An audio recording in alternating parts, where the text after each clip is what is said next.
আগামীকাল 4 তারিখে যে বা যারাই ক্ষমতায় আসুক, যে বা যারাই নির্বাচিত হোক, আমি চাইবো আমার এলাকার শান্তি থাক, আমার প্রতিবেশী শৃঙ্খলাবদ্ধর সঙ্গে থাক, আমরা ভাই ভাই একসঙ্গে মিলেমিশে বাঁচতে চাই। এই আমার বাংলা, এই আমার ভারত, এই আমার দেশ। বাংলার মানুষকে একটা বিভ্রান্ত স্লোগান এসছে, কি? জয় বাংলা। আরেকজন বলছে জয় শ্রীরাম। জয় শ্রীরাম কথাটা একরকম ভাষা, জয় বাংলা আরেক রকম ভাষা। আমি দুটো ভাষারই মিলিয়ে যদি বলি এটা বাংলা, এটা বিহার নয়, উড়িষ্যা নয়। তাহলে এখানে জয় বাংলা এই কথা দিয়ে বিভ্রান্ত হওয়ার কারণটা কি? কারণ হলো এটা তো বাংলা, বাংলার জয় অবশ্যই হবে, কিন্তু সে তৃণমূল হতে পারে, সে সিপিএম হতে পারে, সে আইএসএফ হতে পারে, সে বিজেপি হতে পারে, সে কংগ্রেস হতে পারে, সে আদার্স কোনো দল হতে পারে, কিন্তু বাংলায় থেকে জিতলে তাতে বাংলারই জয় হবে। কিন্তু এটা নিয়ে বিভ্রান্ত হওয়ার কোনো কারণ নেই। আর যারা এটাকে নিয়ে নাচারগাছি করছে তারাও জানে না। আবার যদি ঘুরিয়ে বলা হয় এই ভাষাটা এসেছে কোথা থেকে? বাংলাদেশ থেকে। শেখ মুজিবর বলেছিল জয় বাংলা, বাংলাদেশের ভাষা। এটা পশ্চিমবাংলার ভাষা নয়, পশ্চিমবঙ্গবাসীর ভাষা নয়। তাই ওগো আমার পশ্চিমবঙ্গবাসী, আমি তোমাদেরকে অনেক ভালোবাসি, অনেক রক্ত জীবনের বিনিময় তবে কিন্তু এই দেশ স্বাধীন হয়েছে। এই বাংলার মানুষ স্বাধীনতার রাস্তা দেখিয়েছিল, এই বাংলার মানুষ শান্তি সংহতি সম্প্রীতির রাস্তা দেখিয়েছিল, এই বাংলার মানুষ ভ্রাতৃত্ববোধ শিখেছে, এই বাংলার মানুষ মিলন তিথি করেছে। কিন্তু আপনাদের উদ্দেশ্যে বলি, আগামীকাল নির্বাচনের ফলাফল যেই জিতুক, মনে রাখতে হবে ক্যান্সারের থেকে ভয়ঙ্কর রোগ হলো হিংসা। হিংসাকে দমন করে আমরা যেমন এক ট্রেনে একই বাসে হিন্দু মুসলমান দলিত আদিবাসী একসঙ্গে যাই, একই স্কুলে সবাই আমাদের প্রত্যেকের সন্তানরা পড়াশোনা করে, একই বাজারে আমরা বাজার করি, একই চায়ের দোকানে আমরা চা খাই, একই ট্রেনে যাই, বাসে যাই, আমাদের মধ্যে যেন এই সুন্দর সম্প্রীতিটা থাকে, আমাদের মধ্যে যেন এই মিলন তিথিটা থাকে, আমাদের মধ্যে যেন এই ভালোবাসার ভ্রাতৃত্ববোধ থাকে। কারণ মানুষ পৃথিবী থেকে চলে যাবে, ভগবান আল্লাহ ঈশ্বর গড বলবে, হে মানুষ তোমাকে শ্রেষ্ঠ বানিয়েছি আরেকটা মানুষের অত্যাচারের জন্য নয়, আরেকটা মানুষের দাঙ্গা করার জন্য, মারার জন্য নয়। মনে রাখতে হবে ভোট যাবে, ভোট আসবে, কিন্তু সর্বোপরি আমরা এলাকার মানুষ এলাকায় থাকবো, কিন্তু হিংসা বন্ধ করতে হবে। ক্যান্সারের থেকে ভয়ঙ্কর রোগ হলো হিংসা। তাই মানুষ হিসাবে জানোয়ারের রূপ ধারণ না করি। আর যারা রাজনীতি নিয়ে অতিরিক্ত মাতামাতি করে যে তৃণমূল জিতবে অন্যদের মারবো, বিজেপি জিতবে অন্যদের মারবো, এই পশুর রূপ ধারণটা বন্ধ করুন। কারণ মনে রাখুন, যে সমস্ত মুসলমানরা, যে সমস্ত দলিত আদিবাসীরা এত মাতামাতি করছে, তৃণমূল কংগ্রেস নিয়ে মাতামাতি করছে, বিজেপি নিয়ে মাতামাতি করছে, আপনি জানেন ঝাড়খণ্ড, বিহার, উত্তরপ্রদেশ, সেখানে বিজেপির দ্বারায় দলিত হিন্দু, আদিবাসী হিন্দু, নিম্নবর্ণের হিন্দু তারা অত্যাচারিত হচ্ছে, খুন হচ্ছে, মারা হচ্ছে, প্রাণ যাচ্ছে। ত্রিপুরায় দেখেছেন দাউ দাউ করে আগুন জ্বলছে, মণিপুরে দেখেছেন দাউ দাউ করে আগুন জ্বলছে। এই বাংলায় মমতা ব্যানার্জি তিনি বলেছিলেন ওয়াকআপ কোনো সাবজেক্ট নয়। ওয়াকআপ নিয়ে মুসলমানদের একাধিক মিথ্যা মামলা, 70,000 মানুষ মিথ্যা মামলা খেয়েছে। কোন মুসলমান বলুন তাদের পাশে দাঁড়িয়েছেন? ফলে মমতা ব্যানার্জি একটা প্রতারকের মতো কাজ করেছে। আপনাদেরকে বলি, আপনারা জানেন 2018 সালের এনআরসি নিয়ে লড়াই করতে গিয়ে 450 মুসলমানদের মিথ্যা মামলা দিয়েছে। আবার টাটকা খবর, তাজা খবর আপনাদেরকে বলি, ইটাহার বিধানসভা কেন্দ্রের যিনি বিধায়ক তারই ভাইপো কলকাতা হাইকোর্টের বিশিষ্ট আইনজীবী মোফাক্কুর ইসলাম, আপনারা জানেন একজন ভালো ধার্মিক নামাজি ডিজিটাল মিডিয়ার সাংবাদিক বন্ধু একরামুল বাগানি, দক্ষিণ 24 পরগনা সোনারপুর সুগুনতলার আশেপাশে তার বাড়ি, তার গোটা পরিবার নামাজি, সামাজিক মানুষ, শিক্ষিত, মার্জিত ভাষায় কথা বলে এবং তারা তৃণমূল কংগ্রেসের সমর্থক, তৃণমূলের কর্মী, তৃণমূলের সৈনিক। এই মমতা বন্দ্যোপাধ্যায় যখন মালদা জেলার সুজাপুরের গন্ডগোল আর মোথাবাড়ি 22 কিলোমিটার দূরত্ব, সেখানে থেকে কি করলেন, এদের নামে মিথ্যে তকমা দিলেন। স্বয়ং মুখ্যমন্ত্রী মমতা ব্যানার্জি বলছে এরা নাকি কালপিট, সন্ত্রাসী, জঙ্গি। হাই মুসলমান, লজ্জা নেই? হাই বাংলাবাসী, লজ্জা নেই? হাই বাংলার হিন্দু মুসলমান দলিত আদিবাসী, ভাববেন না যারা অন্যায় অত্যাচার দেখলে মানুষের কাছে তুলে ধরে ডিজিটাল মিডিয়ার মাধ্যমে, এরা গদি মিডিয়া নয়, এরা চামচা নয়, এরা দালাল নয়, এরা মানবিক। সেই তরুণ তাজা একরামুল বাগানি বন্ধু তাকে কি বলছেন, মমতা ব্যানার্জি স্বয়ং বলছে যে সে কালপিট। একটা শিক্ষিত মার্জিত নামাজি ছেলে তাকে বলছে কালপিট, তাকে বলছে সন্ত্রাসী, জঙ্গি।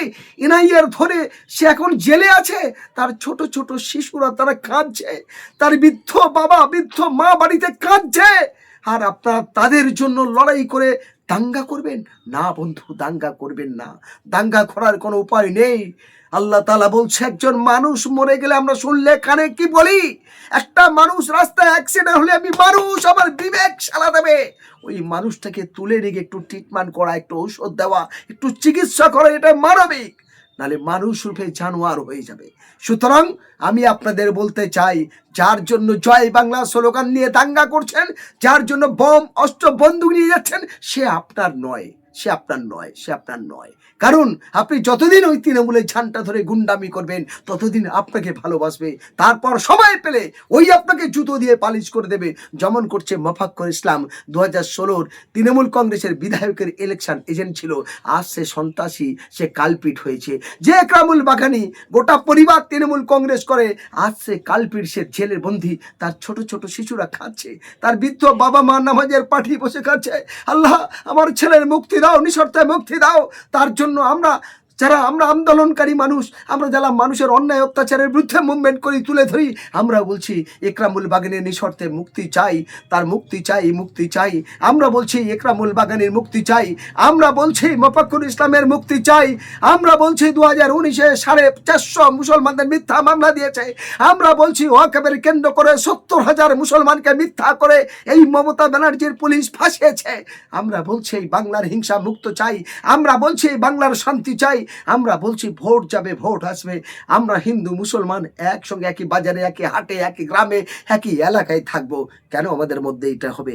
তাই আমরা চাই বন্ধু, আগামীকাল রেজাল্টের পর কেউ যেন উত্তেজিত না হয়, কারোর দ্বারা যেন কোনো মা বোনেদের চুরি শাখা সিঁদুর না মোছে।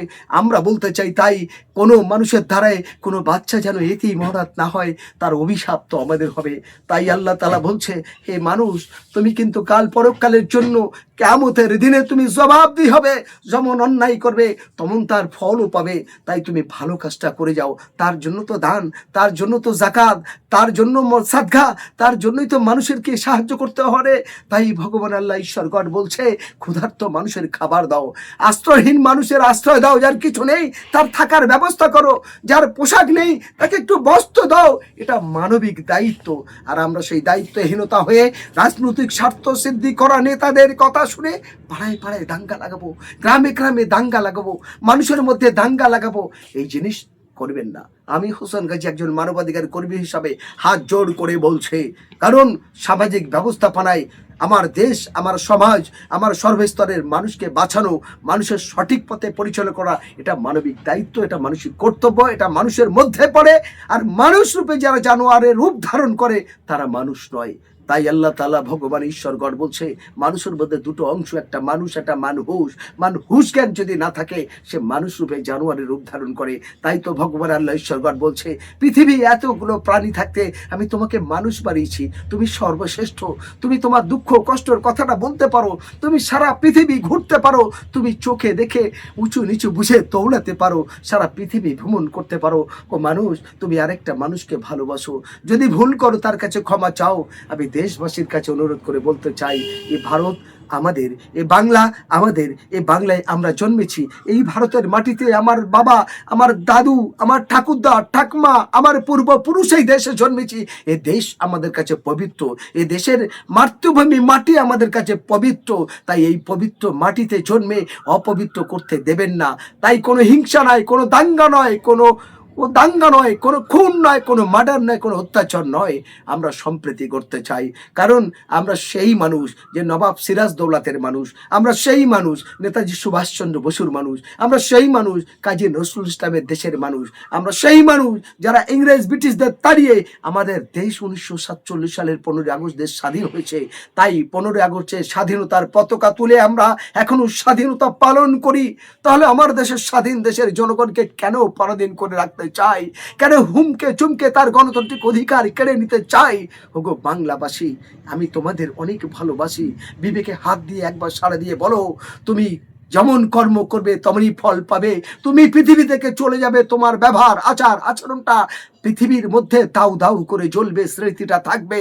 তাই সমস্ত হিংসা বন্ধ করে আমি আগামীকাল 4 তারিখে যে বা যারাই ক্ষমতায় আসুক, যে বা যারাই নির্বাচিত হোক, আমি চাইবো আমার এলাকার শান্তি থাক, আমার প্রতিবেশী শৃঙ্খলাবদ্ধর সঙ্গে থাক, আমরা ভাই ভাই একসঙ্গে মিলেমিশে বাঁচতে চাই।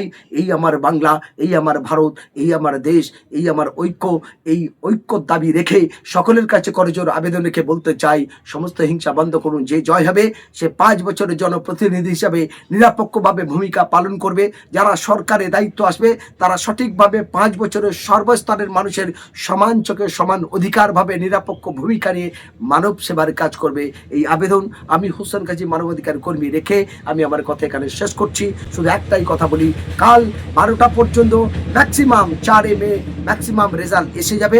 তার মধ্যে যেন কোনো উত্তেজিত ভাব না হয়, কোনো রকম দাঙ্গা হাঙ্গানা হয়, কোনো মানুষের যেন কোনো আক্রান্ত না হয়। আর নির্বাচন কমিশনার সহ সমস্ত প্রশাসনিক ডিপার্টমেন্টের বন্ধুদের কাছে আবেদন, চোখ কান খুলে রাখুন, কড়া পুলিশের নিরাপত্তা দিয়ে রাখুন, কোথাও যেন কোনো রকম দুর্ঘটনা না ঘটে। যদি ঘটে আমি হোসেন গাজী কানে শুনলে সঙ্গে সঙ্গে আপনার সেই জায়গায় বলবো, পুলিশ যেন তৈরি থাকে, সঙ্গে সঙ্গে সেখানে কড়া হাতে ব্যবস্থা নিয়ে ওই দুষ্কৃতী ওই অত্যাচারীদের বিরুদ্ধে কড়া ব্যবস্থা নিয়ে তাদের জন্য 6 মাসের জন্য কারাদণ্ডের ব্যবস্থা করে এই আবেদন প্রশাসনের নিকট রেখে আমি আমার কথা শেষ করছি। সবাই ভালো থাকুন, শান্তি থাকুন, সুখে থাকুন। হোসেন গাজী মানবাধিকার কর্মী হিসাবে এই আবেদন রেখে দেশবাসীর কাছে বলবো, শান্ত থাকুন, ভালো থাকুন, সুস্থ থাকুন।